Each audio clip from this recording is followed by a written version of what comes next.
Hello friends, எல்லாருக்கும் வணக்கம். இன்றைக்கி நம்ம வீடியோவில் என்ன பார்க்க போகிறோம் அப்படின்னா, சுவையான மஷ்ரூம் பிரியாணி எப்படி பண்ணலாம் அப்படின்னு சொல்லிட்டு பார்க்கலாங்க. அதுவும் வந்து சீரக சாம்பா ரைஸை வச்சு எப்படி பண்ணலாம் அப்படின்னு பார்க்கலாம். அதுக்கு வந்து ஒரு பேன் வச்சுக்கோங்க, குக்கர் வச்சுட்டு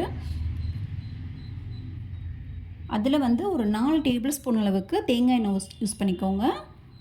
நல்லா டேஸ்ட்டாக இருக்கும். தேங்காய் இல்லை அப்படின்னா நார்மல் எண்ணெயே வந்து யூஸ் பண்ணிக்கோங்க, கடல் எண்ணெய்.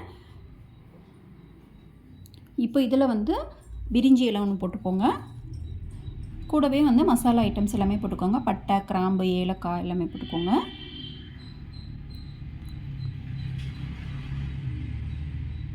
இது கூட ஒரு டேபிள் ஸ்பூன் அளவுக்கு சீரகம் போட்டுக்கோங்க.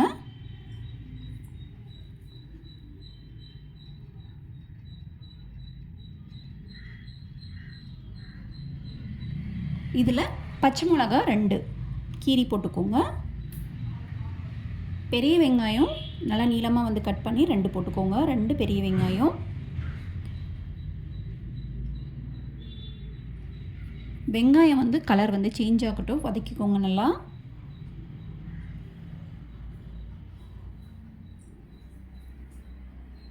இது கூடவே வந்து இஞ்சி பூண்டு பேஸ்ட் வந்து ஒரு டேபிள் ஸ்பூன் போட்டுக்கோங்க. இப்போ அந்த ஸ்மெல் எல்லாமே வந்து போகட்டும், இஞ்சி பூண்டோட ஸ்மெல்லு, அது வரைக்கும் நல்லா வந்து வதக்கிக்கோங்க. இப்போது தக்காளி போட்டுக்கலாம். 2 தக்காளி, மீடியம் சைஸ் 2 தக்காளி பொடியாக கட் பண்ணி போட்டுக்கோங்க. இது கூடவே மசாலா ஐட்டம்ஸ் போட்டுக்கலாம். மஞ்சத்தூள் 1/2 டேபிள் ஸ்பூன் போட்டுக்கோங்க. Garam masala 1/2 table spoon. மல்லித்தூள் 1 டேபிள் ஸ்பூன் போட்டுக்கோங்க.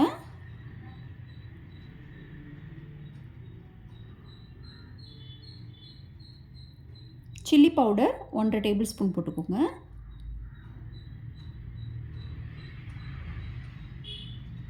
இப்போ இதெல்லாமே வந்து நல்லா மிக்ஸ் பண்ணிக்கலாம்.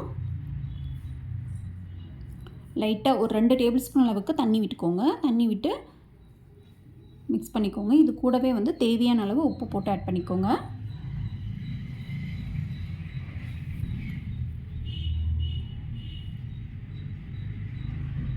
அந்த தக்காளி வந்து நல்லா சாஃப்ட் ஆகிற வரைக்கும் நல்லா வந்து மிக்ஸ் பண்ணிக்கோங்க.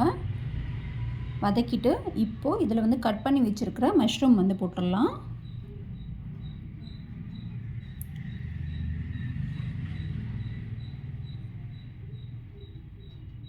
இது கூடவே வந்து கொத்தமல்லி பொடியை கட் பண்ணி கொஞ்சம் போட்டுக்கோங்க. அதே மாதிரி புதினா அதையும் வந்து நல்லா பொடியை கட் பண்ணி கொஞ்சம் கையளவுக்கு போட்டுக்கோங்க.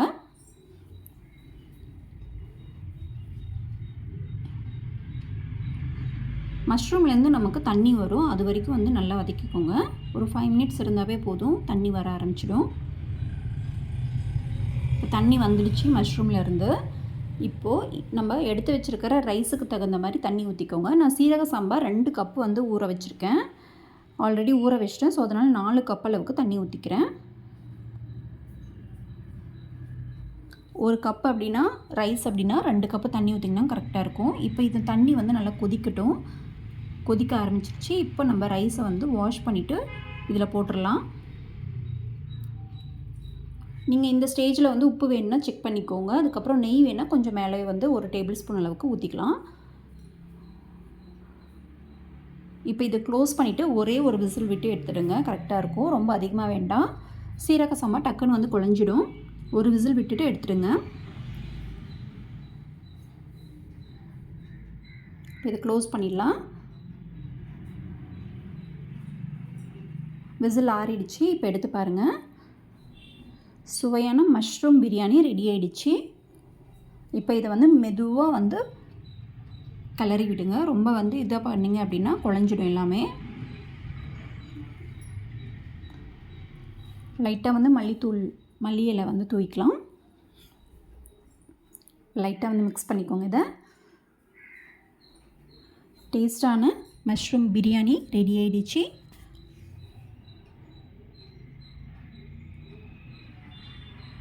நீங்கள் இந்த லஞ்ச் பாக்ஸுக்கு கூட ப்ரிப்பேர் பண்ணிக்கலாம்.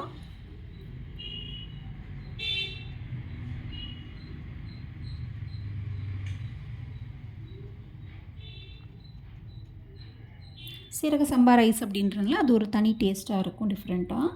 கண்டிப்பாக வந்து இந்த மெத்தட் ட்ரை பண்ணி பாருங்கள். இந்த வீடியோ உங்களுக்கு பிடிச்சிருந்தது அப்படின்னா லைக் பண்ணுங்கள், ஷேர் பண்ணுங்கள். நன்றி, வணக்கம்.